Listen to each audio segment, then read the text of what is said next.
In the corridors of the Pentagon, a quiet unease is growing. The cause is not a new enemy bomber or a rival superpower's stealth fighter. Instead, it is a nimble, relatively inexpensive jet from Sweden, the Saab JAS-39 Gripen. U.S. generals have spent decades building a global air power alliance centered on American technology. The Lockheed Martin F-35 Lightning II is the crown jewel of this strategy. It is a stealthy, sensor-rich aircraft designed to dominate future battlefields.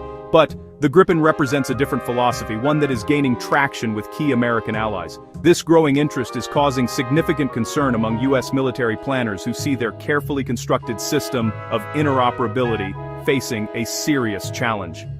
The F-35 is a technological marvel.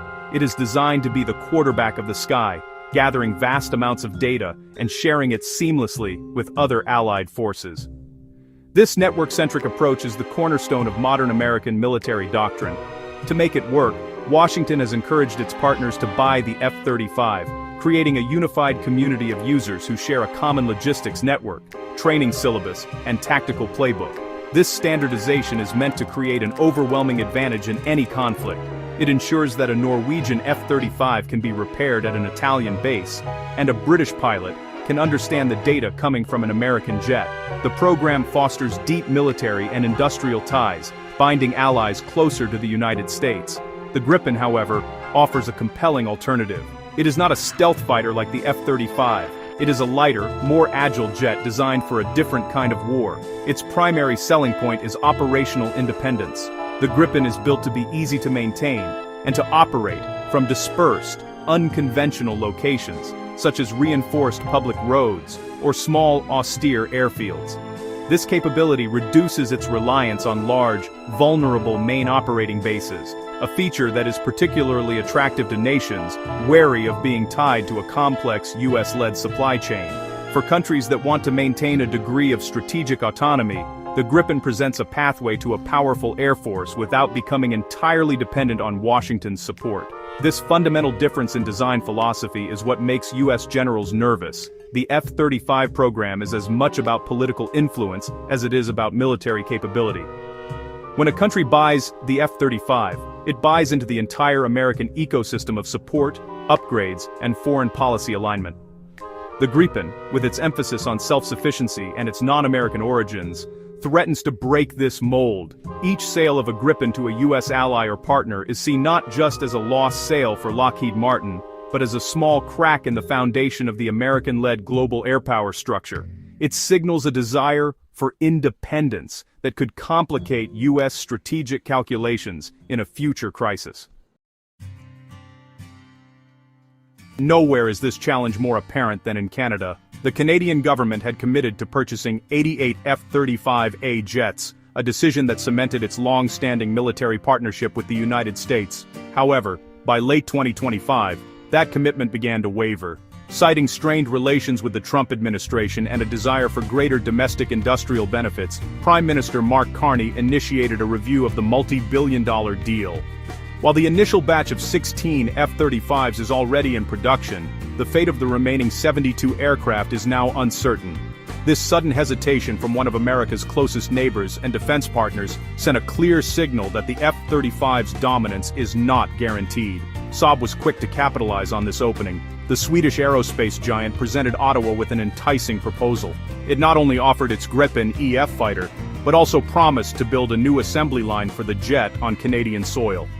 This offer directly addresses political desires for job creation and domestic industrial growth, areas where the F-35 program has been criticized. Canadian officials, like Industry Minister Melanie Joly, have publicly expressed strong interest in Saab's proposal. The prospect of a made-in-Canada fighter jet holds powerful political appeal, potentially outweighing the strategic benefits of sticking with the American-made F-35, especially when an F-35 purchase is seen as sending jobs and money south of the border. Thousands of miles away, on the front lines of a brutal war, another nation is looking hopefully towards Sweden. In September 2025, Ukraine's Deputy Defense Minister, Lieutenant General Ivan Havrilyuk, officially named the Gripen as an expected aircraft delivery, alongside F-16s and French Mirage 2000 jets. For Ukraine, the Gripen's unique capabilities make it an ideal weapon. The country's air bases are under constant threat of Russian missile attack. The Gripen's ability to operate from short, makeshift runways and its minimal maintenance needs would allow the Ukrainian Air Force to disperse its fleet, making it a much harder target for Russian forces to find and destroy. This operational flexibility could be a game-changer in the ongoing conflict. Sweden's official stance remains cautious. The government in Stockholm has stated that a transfer of Gripens to Ukraine will only be considered after the war concludes. However, actions have sometimes spoken louder than words. In 2023, Sweden allowed Ukrainian pilots to conduct test flights and training on the Gripen, a clear signal of potential future cooperation. This interest from Ukraine, a nation fighting for its very survival, adds another layer of legitimacy to the Gripen. It demonstrates that the jet's advertised advantages are not just theoretical, they are highly valued by a military facing a powerful, modern adversary in a real-world conflict.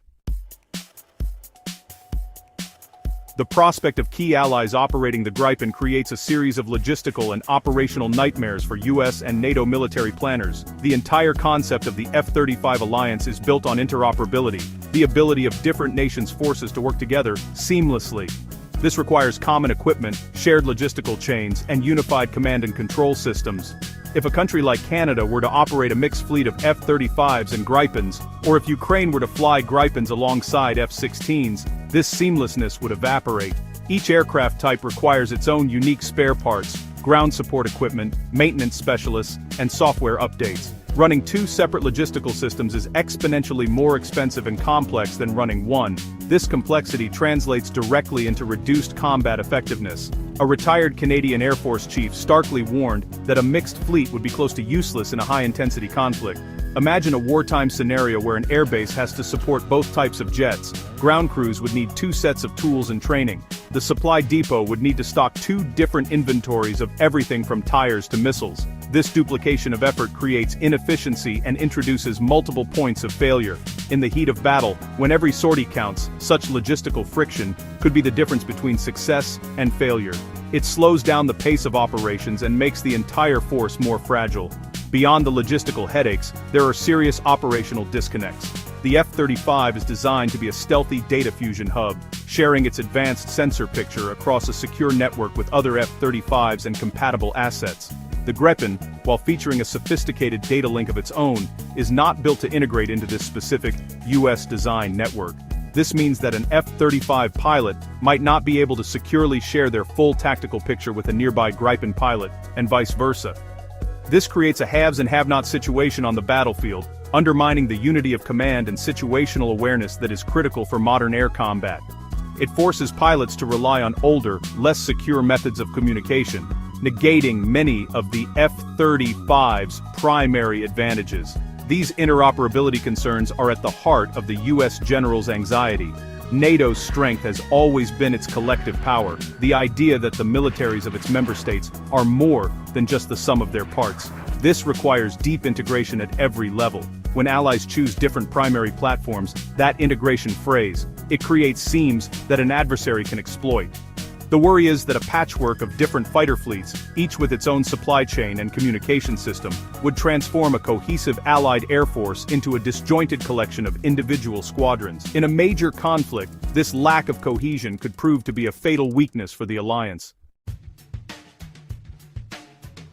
The debate over the Gripen versus the F-35 is more than a simple procurement decision. It represents a strategic crossroads for the United States and its allies. For decades, the US has been the undisputed leader of the Western military-industrial complex.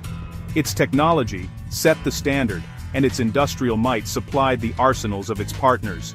This arrangement provided the US with significant leverage and ensured a high degree of standardization within alliances like NATO. The Gripen's rising popularity, demonstrated by its recent sale to Colombia in November 2025, and the serious consideration from Canada, challenges this long-held status quo. It shows that viable high-tech alternatives now exist outside the US ecosystem. This shift has profound implications for American influence. When allies buy American, they become stakeholders in American-led programs, strengthening political and military bonds. Conversely, When they opt for a Swedish jet, they are asserting a degree of independence.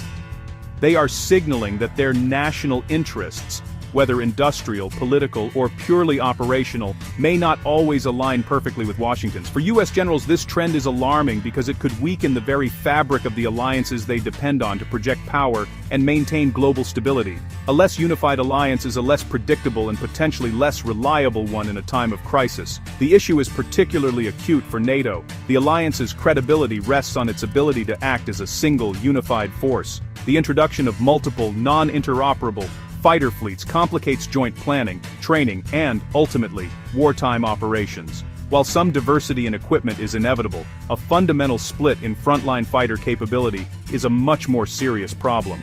It threatens to create a two-tiered alliance with a core group of F-35 operators and an outer ring of nations flying different jets. This could lead to friction and inequality within NATO, undermining the principle of collective defense that is the bedrock of the organization. Ultimately, the nervousness in Washington is about the future of military alliances in a multipolar world. The Gripen is not just a fighter jet, it is a symbol of a changing global landscape, where American dominance is no longer absolute. The choice facing countries like Canada is a reflection of this new reality. Do they prioritize the seamless integration and overwhelming power of the American-led F-35 coalition? Or do they opt for the greater independence and industrial benefits offered by a platform like the Gripen? The answer will not only shape their own air forces for decades to come, but will also help determine the cohesion and effectiveness of the Western alliance in an increasingly uncertain world.